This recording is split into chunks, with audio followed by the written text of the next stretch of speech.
And welcome to Liberty Readers. I am Candy the Storybook Lady, and today we are starting our second reading of The Horse and His Boy, which is the third book in the Chronicles of Narnia. So last week, do you remember what happened? That's right, last week we met Shasta, the son of Arshish, and he lived in a small town. And one night he heard a very interesting conversation. Do you remember what he heard? Precisely. He heard his father, or who he thought was his father, talking to a stranger, and they were considering selling him. Yes, selling him. That was pretty intense.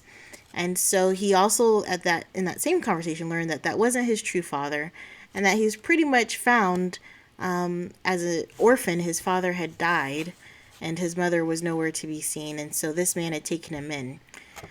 And so, upon hearing that conversation, he runs into who? Or I should say, what? That's right, a talking horse. And this talking horse convinces him essentially to run away with him because he's not too pleased with his owner. And so we left Shasta and the horse running away, right? And it seemed a bit intense, right? Weren't they in the middle of being chased by two different things, right? Yeah, one on one side a lion, and on the other side another rider and a horse. So we're gonna have to find out what's gonna happen with them today. All right. But Bree, said Shasta, we might as well just be killed by lions as caught, or I might. They'll hang me for horse stealing. He was feeling less frightened of the lions than Bree because he had never met a lion. Bree had. Bree only snorted his answer, but he did sheer away to his right. Oddly enough, the other horse seemed to also be shearing away to the left, so that in a few seconds the space between them had widened a good deal. But as soon as it did, so there came two more lions' roars immediately after one another, one on the right and the other on the left. The horses began drawing nearer together. So, apparently, did the lions. The roaring of the brutes on each side was horribly close, and they seemed to be keeping up with the galloping horses quite easily. Then the cloud rolled away, the moonlight, astonishingly bright, showed up everything almost as if it was broad day. The two horses and the two riders were galloping neck to neck and knee to knee, just as if they were in a race. Indeed, Bree had said, afterward, that a finer race had never been seen in Calormen.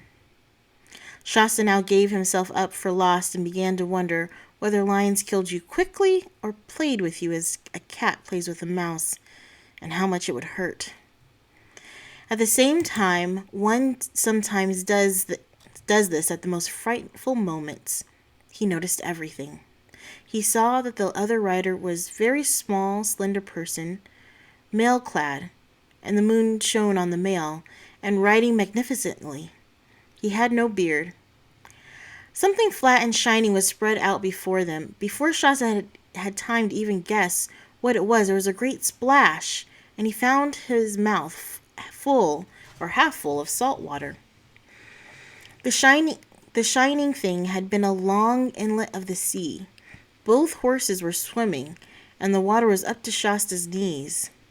There was an angry roaring behind them, and looking back, Shasta saw a great, shaggy, and terrible shape crouched on the water's edge. But only one. We must have shaken off the other lion, he thought. The lion apparently did not think its prey worth a wetting. At any rate, it made no attempt to take to the water in pursuit. The two horses side by side were now well in the middle of the creek, and opposite shore could clearly be seen. The Tarkin had not yet spoken a word. But he will, thought Shasta, as soon as we have landed. What am I to say? I must begin thinking out a story. Then, suddenly, two voices spoke at his side. Oh, am so tired, said the one. Hold your tongue, Hwin, and don't be a fool, said the other. I'm dreaming, thought Shasta. I could have sworn that other horse spoke.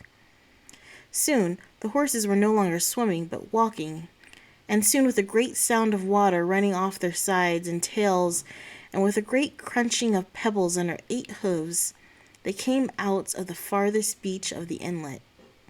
The Tarkan, to Shasta's surprise, showed no wish to ask questions. He did not even look at Shasta, but seemed anxious to urge his horse straight on. Bree, however, at once shouldered himself in the other horse's way. Boo-hoo-hoo-ah, he snorted. Steady there. I heard you. I did. There's no good pretending. Ma'am, I heard you. You're a talking horse. A Narnian horse, just like me. What's it got to do with you if she is?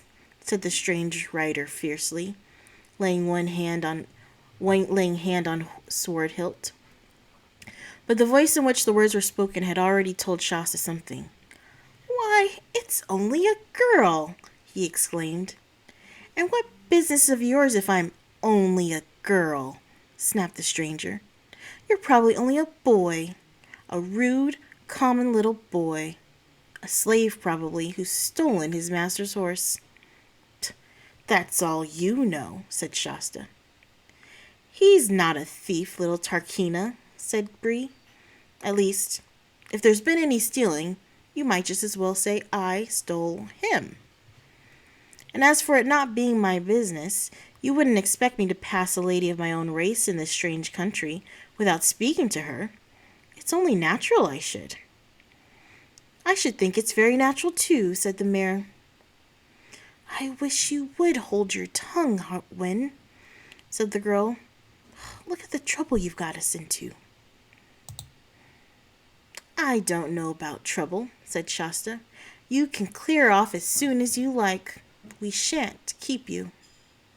No, you shan't, said the girl. What quarrelsome creatures these humans are, said Bree to the mayor.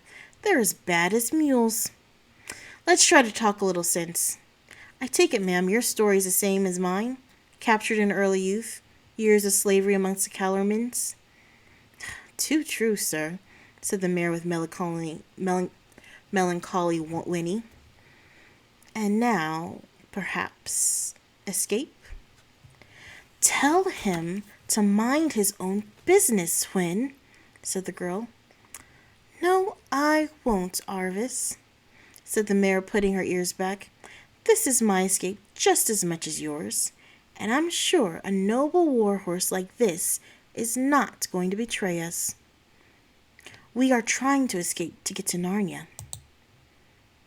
And so, of course, are we, said Bree. Of course you guessed that at once. A little boy in rags riding, or trying to ride, a war horse at dead of night couldn't mean anything but an escape of some sort. And if I may say so, a high-born Tarkina riding alone at night, dressed up in her brother's armor, and very anxious for everyone to mind their own business and ask her no questions. Well, if that's not fishy, call me Cobb. All right, then, said Arvis. You've guessed it. Hwin and I are running away. We're trying to get to Narnia, and now, what about it? Why, in that case, what has driven us all going together? Said Bree. I trust, Madam Hwin, you'll accept such assistance and protection as I may be able to provide you on your journey. Why do you keep talking to my horse instead of to me? Asked the girl. Excuse me, Tarkina, said Bree, with just the slightest backward tilt of his ears. But that's Kellerman talk. We're free Narnians, Hwin and I suppose, if you're running away to Narnia, you want to be one too. In that case, Hwin isn't your horse any longer. We might as well just say you're her human. The girl opened her mouth to speak, and then stopped. Obviously, she had not quite seen it in that light before. Still, she said after a moment's pause, I don't know that there's so much point in all going together. Aren't we more likely to be noticed?" "Less," said Bree, and the mayor said, "Oh, do let's. I should feel much more comfortable. We're not even certain of the way. I'm sure a great charger like this knows far more than we do." "Oh, come on, Bree," said Shasta, "and let them go their own way. Can't you see they don't want us?" "We do," said Hwin. "Look here," said the girl, "I don't mind going with you, Mr. Warhorse, but what about this boy? How do I know he's not a spy?" "Why don't you say at once that you think I'm not good enough for you?" said Shasta. "Be quiet, Shasta," said Bree. "But Tarkina's question is quite reasonable. I'll vouch for the boy Tarkina. He'll be true to me and a good friend. He's been true to me and a good friend, and he's certainly either a Narnian or an Archlander." "All right, then. Let's go together." But she didn't say anything to Shasta, and it was obviously that she wanted Bree, not him. "Splendid," said Bree.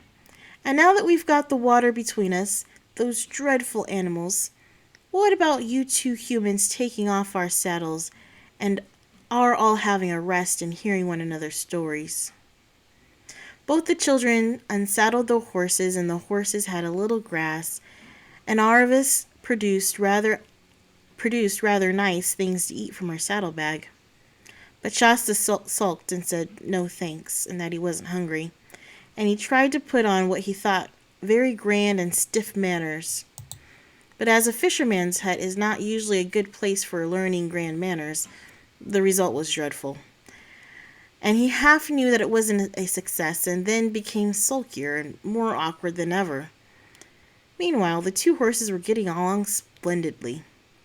They remembered the very same places in Narnia, the grasslands up above Beaver's Dam, and found that they were some sort of second cousins once removed.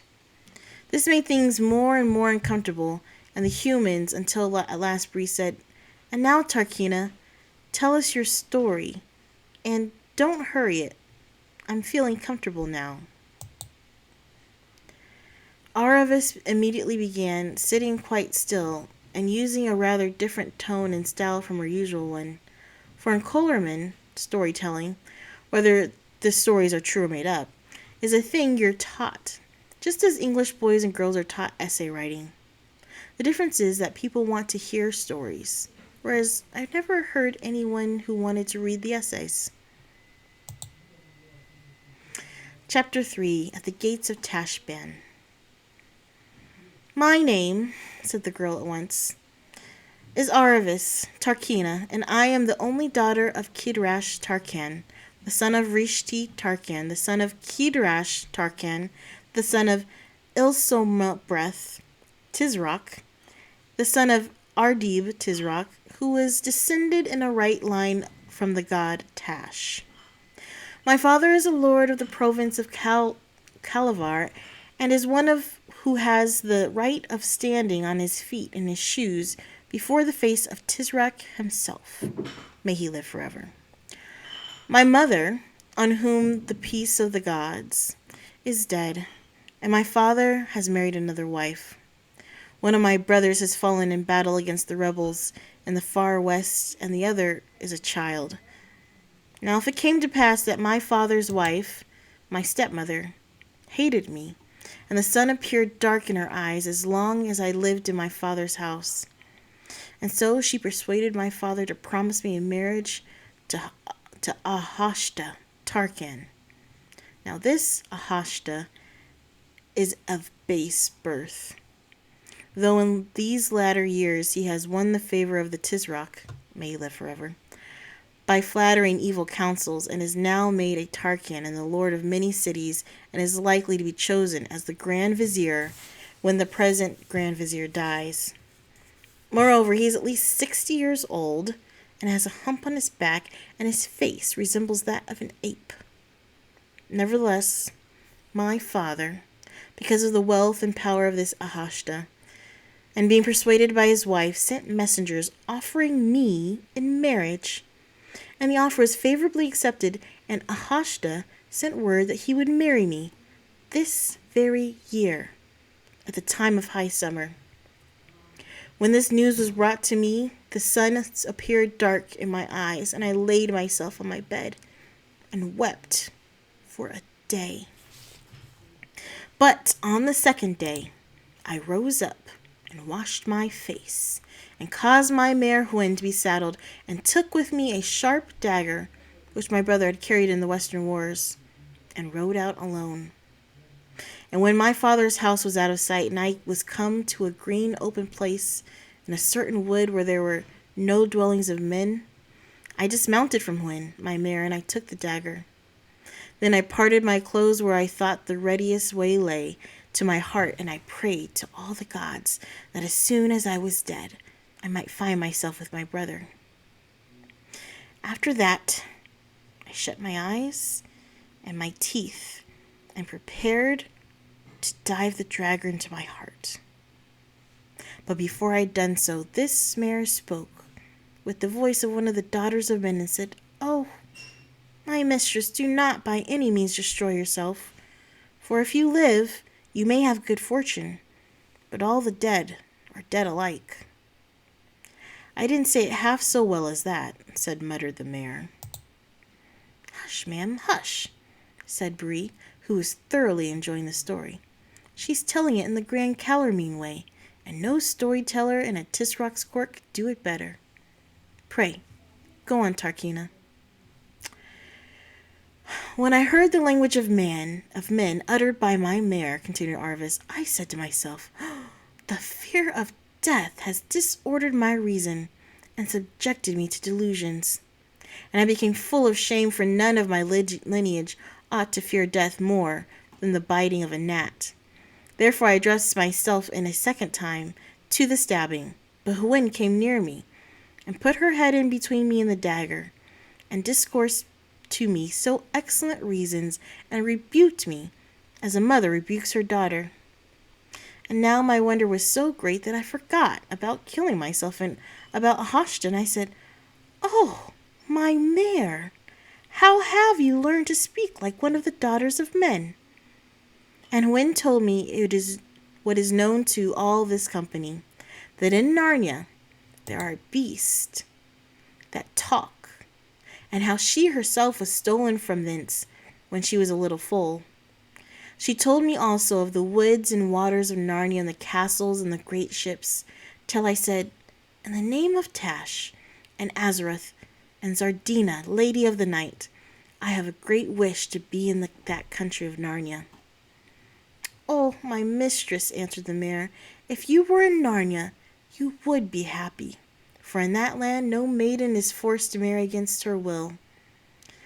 And when we had talked together for a great time, hope returned to me, and I rejoiced that I had not killed myself.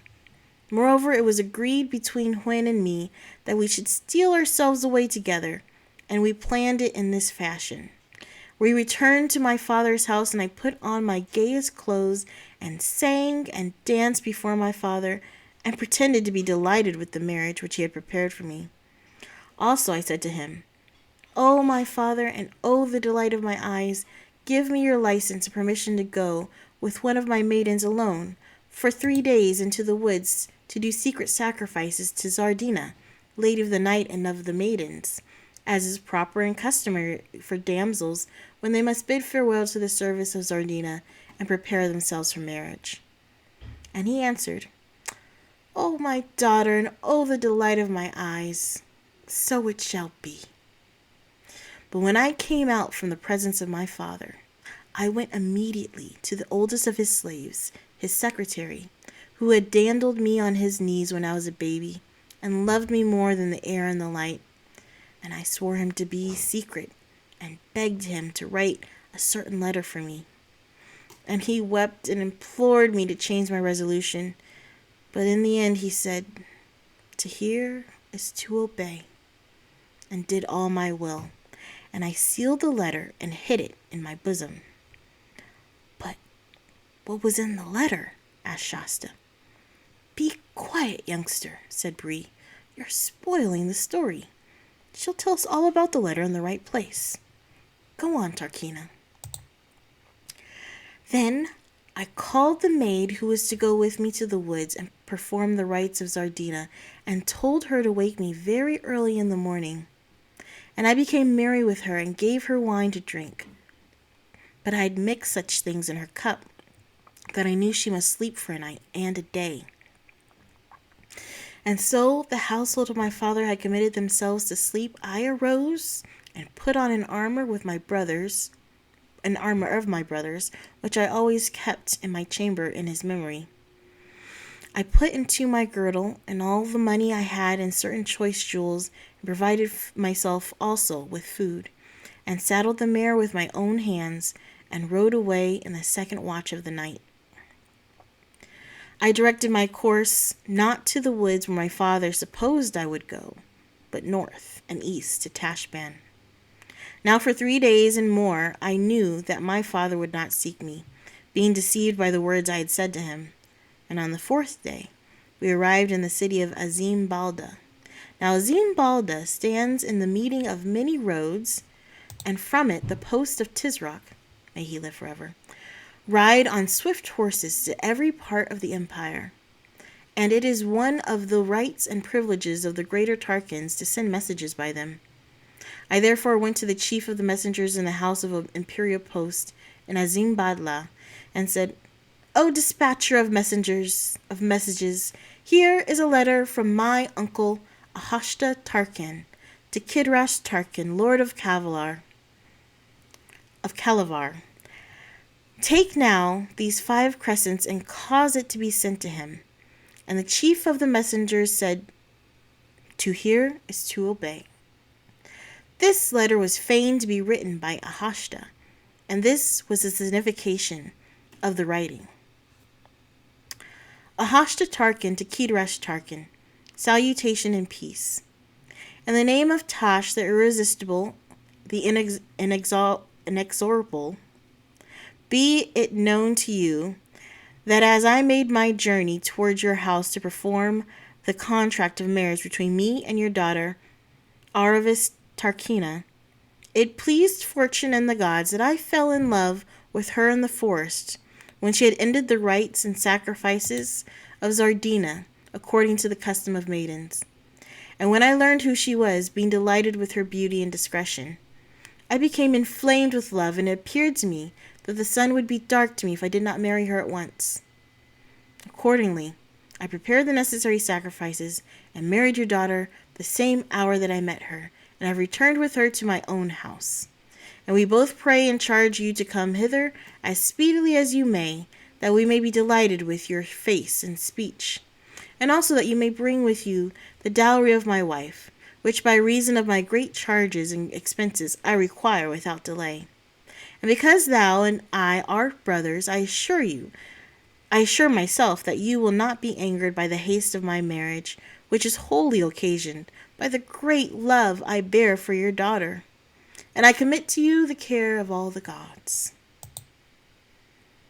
As soon as I had done this, I rode on in all haste from Azim Baldra, fearing no pursuit, and expecting that my father, having received such a letter, would send messengers to Ahashta or go to him himself, and that before the matter was discovered, I should be beyond Tashbaan.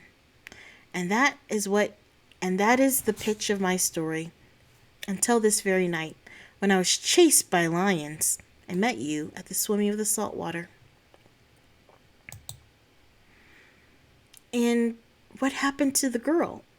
The one you drugged? Asked Shasta. Doubtless she was beaten for sleeping late, said Arvis coolly. But she was a tool and a spy of my stepmother's. I am very glad they should beat her. I say, that was hardly fair, said Shasta. I did not do any of these things for the sake of pleasing you, said Arvis. And there's another thing I don't understand about the story, said Shasta. You're not grown up. I don't believe you're any older than I am. I don't believe you're as old. How could you be getting married at your age? Aravis said nothing, but Bree said at once, Shasta, don't display your ignorance. They're always married at that age in the great Tarkin families. Shasta turned very red, though it was hardly light enough for the others to see it, and felt snubbed. Arvis asked Bree for his story. Bree told it, and Shasta thought that he put in a great deal more than he needed about the falls and the bad riding. Bree obviously thought it was funny, but Arvis did not laugh. When Bree had finished, they all went to sleep.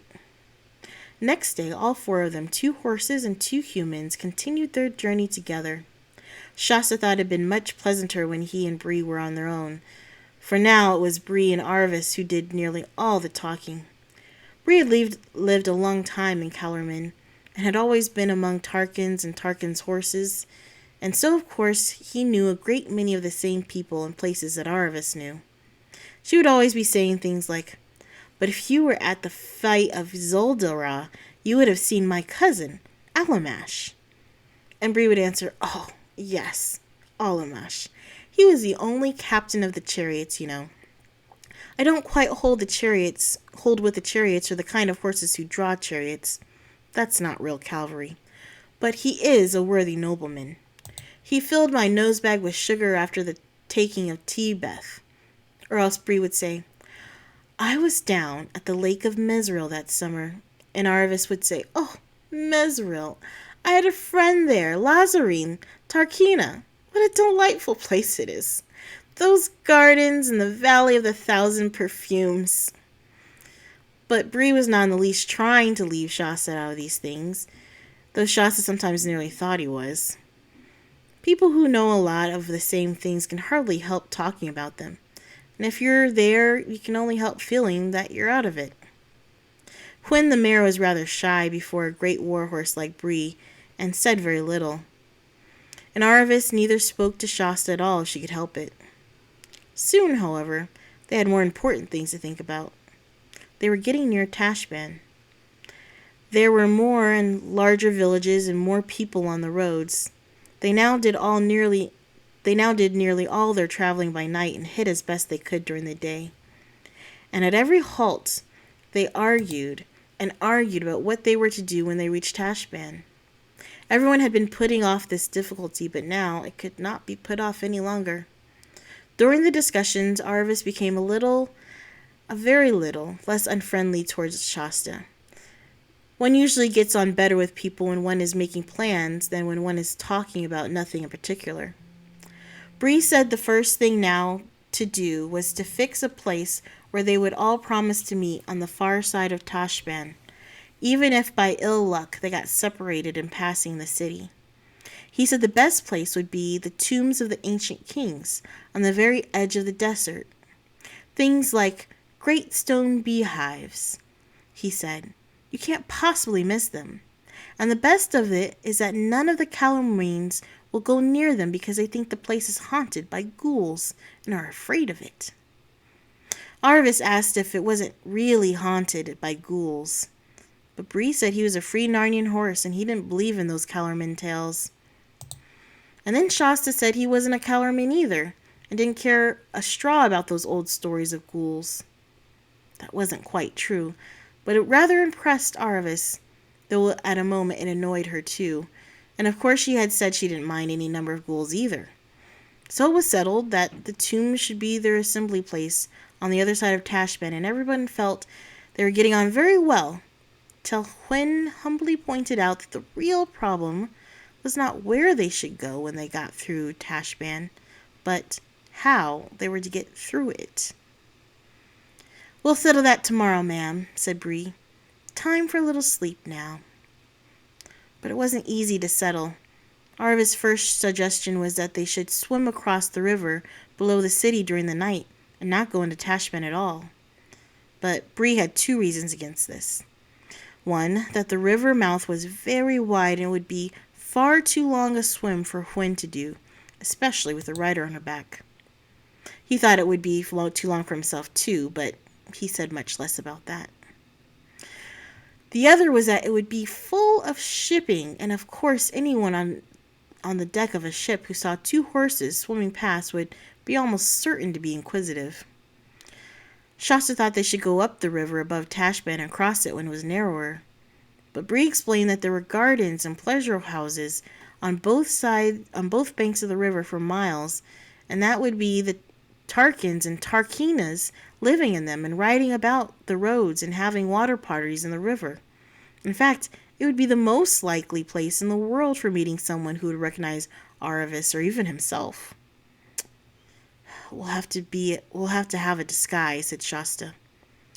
Hwin said it looked to her as if the safest thing was to go right through the city itself from gate to gate, because one was less likely to be noticed in the crowd.